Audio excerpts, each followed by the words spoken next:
Cuando pensamos en barcos gigantes, solemos imaginar puertos lejanos, mares abiertos y cargas inmensas. Pero detrás de cada uno de estos colosos del mar hay una pieza clave que casi nadie ve, pero sin la cual nada se movería. Los motores de los barcos más grandes del mundo no se parecen en nada a los de un coche o un avión. Son auténticos titanes de acero, capaces de mover ciudades flotantes durante miles de kilómetros sin detenerse. ¿Cómo se fabrican estas bestias? Hoy vamos a sumergirnos en el interior de los motores navales más potentes que existen. Durante siglos, los barcos dependieron únicamente del viento. Velas desplegadas, rutas dictadas por el clima y una navegación que era más arte que ciencia. Aquellos navíos, por muy grandes que parecieran, eran esclavos del azar. Pero todo cambió en el siglo XVIII, cuando el ingeniero escocés James Watt transformó el mundo con su motor de vapor. Ese invento no solo revolucionó la industria terrestre, también llegó a los puertos. El vapor convirtió a los barcos en máquinas autónomas, capaces de navegar sin esperar a que soplara el viento. Pero su reinado duró menos de lo que muchos imaginan. A principios del siglo XX, un nuevo motor más pequeño, más eficiente y más confiable empezó a ganar terreno: el motor diésel. A diferencia del motor de vapor, que requería grandes cantidades de carbón y mantenimiento constante, el motor diésel ofrecía una solución más económica y práctica. Era más ligero, más compacto y podía funcionar durante horas sin interrupciones. Gracias a él, los barcos no solo se hicieron más grandes, también más rápidos, más seguros y más baratos de operar. Hoy en día, aunque existen otras alternativas como la propulsión eléctrica o el uso de gas natural, el motor diésel sigue siendo el pilar del transporte marítimo internacional. Desde los petroleros hasta los portacontenedores, la mayoría de los buques utilizan versiones colosales de este sistema. Pero no hablamos de motores como los de un coche o un camión. Hablamos de máquinas que pueden pesar más de 2.000 toneladas, con piezas tan grandes que deben moverse con grúas industriales. Y la pregunta es obvia: ¿cómo se fabrica algo así?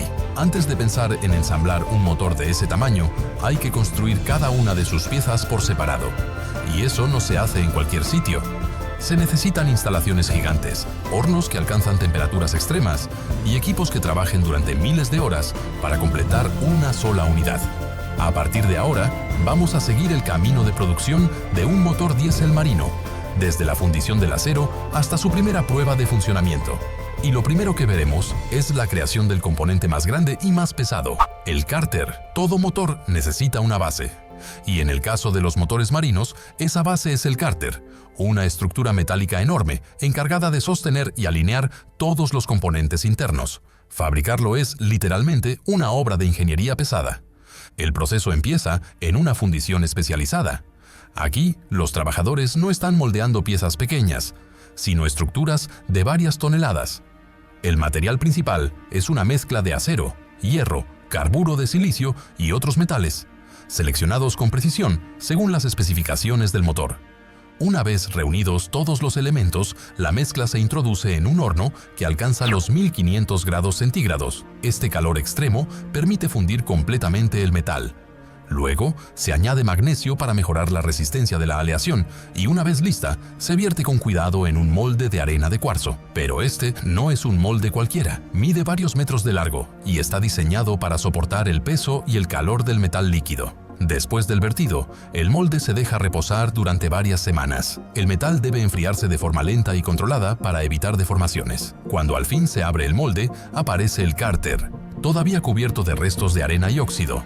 Se limpia primero con vibraciones mecánicas y luego se somete a un proceso de granallado, donde pequeñas esferas metálicas golpean la superficie para eliminar cualquier impureza. Después, el cárter se inspecciona con máquinas de medición 3D. Un error de milímetros podría causar un fallo estructural. Si todo está correcto, pasa a una etapa de mecanizado en fresadoras industriales. Aquí se perforan los orificios para los tornillos, los canales para el aceite y los soportes para el resto del motor. En total, solo esta parte puede tardar semanas en completarse y pesa tanto que su transporte dentro de la fábrica requiere grúas y plataformas especiales. Pero el cárter es solo el principio. Ahora que tenemos la base, toca fabricar otra pieza fundamental del motor, el cigüeñal, una estructura que convierte el movimiento lineal de los pistones en rotación continua. Y para lograrlo, también hay que forjarlo desde cero, en condiciones igual de extremas. Si el cárter es la base del motor, el cigüeñal es su corazón mecánico. Es la pieza que transforma el movimiento de los pistones en una rotación continua, permitiendo que el barco avance. y para lograrlo necesita ser increíblemente preciso, resistente y equilibrado. Fabricarlo es una tarea que mezcla fuerza bruta y control absoluto. Todo comienza con un enorme bloque de acero de alta resistencia, al que se le añaden elementos como carbono o cromo para mejorar su dureza. Esta masa metálica, de varias toneladas, se calienta en un horno hasta volverse maleable. Luego, pasa a una gigantesca prensa hidráulica que con una fuerza de hasta 3.500 toneladas lo moldea golpe a golpe hasta darle la forma deseada. Este proceso se llama forja en matriz cerrada y permite que el material conserve su integridad estructural. El cigüeñal resultante es una pieza sólida, sin soldaduras, capaz de soportar enormes cargas durante miles de horas de funcionamiento. Una vez forjado, el cigüeñal aún está caliente. Se sumerge en agua en un proceso llamado templado, que lo enfría rápidamente y lo vuelve más duro. Después se calienta de nuevo a menor temperatura para aliviar tensiones internas y así evitar que se agriete con el tiempo. Y entra en una etapa crítica, el mecanizado CNC. En este punto, máquinas de precisión tallan con exactitud los asientos para cojinetes, las zonas de giro y los ejes. Un solo error puede dejar la pieza inutilizable. Pero no basta con que el cigüeñal esté bien hecho, tiene que estar perfectamente equilibrado. Para comprobarlo, se coloca en una máquina de balanceo dinámico, que lo hace girar a gran velocidad mientras detecta cualquier leve desequilibrio. Si algo está fuera de lugar, se rectifica con fresado o contrapesos.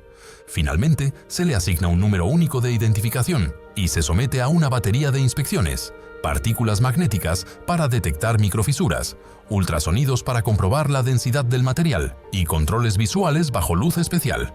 Solo entonces, y tras días de trabajo, el cigüeñal está listo para ser instalado. Una pieza que puede pesar hasta 300 toneladas y que será el eje central de todo el sistema. ¿Y los pistones, las bielas y los cilindros? Todo eso viene ahora, en la siguiente etapa del montaje. Una vez que los componentes clave como el cárter y el cigüeñal han sido fabricados y verificados, llega el momento de lo más delicado, el ensamblaje del motor. Aquí, la precisión es todo. No se trata solo de juntar piezas, sino de construir una estructura que pueda soportar miles de horas de funcionamiento bajo presión extrema y con temperaturas que superan los 300 grados. El proceso comienza con la instalación de la placa base, la estructura que actuará como soporte para todo el motor. Esta base se alinea con precisión milimétrica, porque cualquier error aquí afectará todo el conjunto. Encima se monta el cigüeñal, que se ajusta mediante cojinetes de gran tamaño y se prueba girándolo para comprobar su libre movimiento. Luego se instala el cárter, formando el esqueleto del motor. Dentro del cárter se colocan las bielas, que conectan el cigüeñal con los pistones. Cada una debe estar perfectamente equilibrada para no generar vibraciones durante el funcionamiento. A continuación, se integran los bloques de cilindro, que albergan los pistones y las cámaras de combustión. Cada bloque se atornilla con sistemas hidráulicos que aplican toneladas de presión y se sellan con compuestos especiales para evitar fugas de aceite o gases. Una de las partes más sofisticadas es la instalación de los pistones. Estos deben encajar a la perfección dentro de los cilindros. Para facilitar su montaje, se calientan ligeramente, dilatándose apenas, lo justo para permitir su inserción. Una vez dentro, se enfrían y quedan perfectamente ajustados. Después, se montan los turbocompresores, que aprovechan los gases de escape para introducir aire comprimido en los cilindros, aumentando la eficiencia del motor. Estos sistemas son esenciales para mantener la potencia de los motores modernos. Mientras tanto, se ensamblan en paralelo otros componentes como el árbol de levas electrónico, los inyectores de combustible y los sistemas de lubricación. Cada circuito se revisa y se prueba por separado antes de integrarse. Por último, se pinta todo el conjunto con una capa protectora anticorrosiva. No es solo estética, este acabado protege el motor del ambiente marino, que es altamente corrosivo. Y aún no hemos terminado. El siguiente paso es crucial: la prueba en banco. Una vez ensamblado, el motor no va directo al barco. Antes de eso, debe enfrentarse a uno de los momentos más exigentes del proceso, la prueba operativa en banco. Es aquí donde se comprueba si todo lo que se ha fabricado y montado puede realmente funcionar como se espera, o si algo falla. Se conecta el motor a un sistema de monitoreo y se le añade lubricante y combustible. A continuación, se activa de forma controlada. Al principio, a baja velocidad. Luego se lleva progresivamente a su potencia máxima, lo cual no es poca cosa. Hablamos de motores que pueden generar entre 30.000 y 80.000 kilovatios, el equivalente al consumo eléctrico de una ciudad pequeña. Durante esta prueba, sensores de alta precisión registran cada parámetro: temperatura interna, presión de los cilindros, vibración del cigüeñal, eficiencia del turbocompresor, consumo de combustible, emisiones. Si algo no encaja en los márgenes establecidos, el motor se detiene y se revisa pieza por pieza.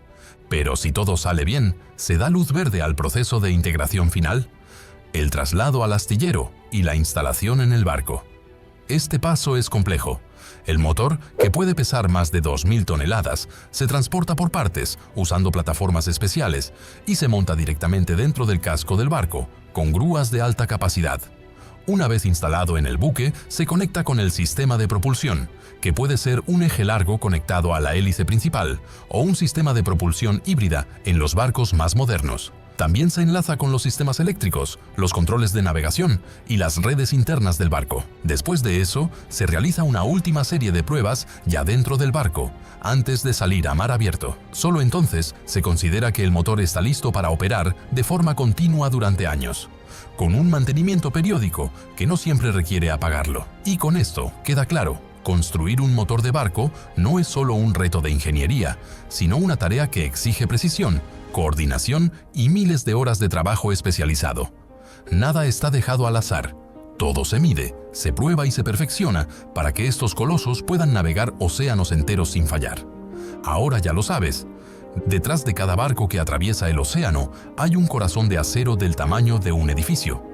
Un motor tan grande que no cabe en una fábrica cualquiera, tan potente que puede mover cientos de miles de toneladas durante semanas sin descanso, y tan preciso que cada tornillo debe estar donde tiene que estar, sin margen de error. Todo este proceso, desde la fundición de los bloques metálicos hasta la última prueba de rendimiento, es una muestra de lo que la ingeniería moderna puede lograr cuando se enfrenta a uno de los entornos más exigentes del planeta, el mar. Y es que, aunque no lo veas, cada contenedor que llega a tu ciudad, cada mercancía que cruza el mundo, lo hace gracias a estas bestias invisibles que rugen en las entrañas de los buques. Si te ha parecido interesante este viaje por el interior de los motores más grandes del mundo, suscríbete al canal y déjanos un like. Así sabremos que te gustan este tipo de contenidos y podremos seguir creando vídeos tan fascinantes como este.